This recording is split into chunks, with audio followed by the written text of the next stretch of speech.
lagi bersama gua Bro Channel Motovlog. Kali ini gua akan mengecat knalpot orisinil gua yang udah karatan atau udah lecet-lecet. Mungkin harus di kinclongin lagi nih. Di sini gua pakai diton yang khusus untuk knalpot, ini tahan bakarnya. Ini warna hitam. Oke, yuk, dan prosesnya ayo kita.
pengecetan sudah beres dan sudah gua pasang juga. Ini penampakannya habis dicat ya.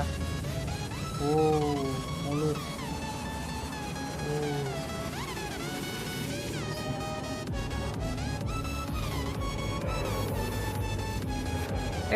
Lupa nih, aduh lupa nih, gue copot.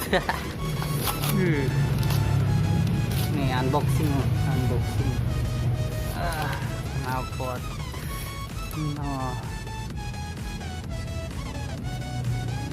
Seperti baru lagi ya, mantap. Oke, ini penampakannya sudah pengecatan dan hitam kinclong.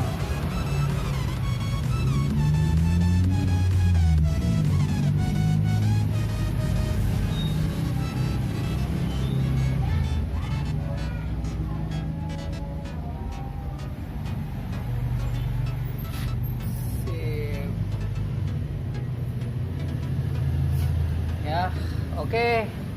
Karena pengecatan sudah beres dan sudah dipasang, gua akhiri video ini ya guys. Oke, jangan lupa like, komen, dan subscribe. Dan sampai jumpa lagi. See you next time. Bye bye.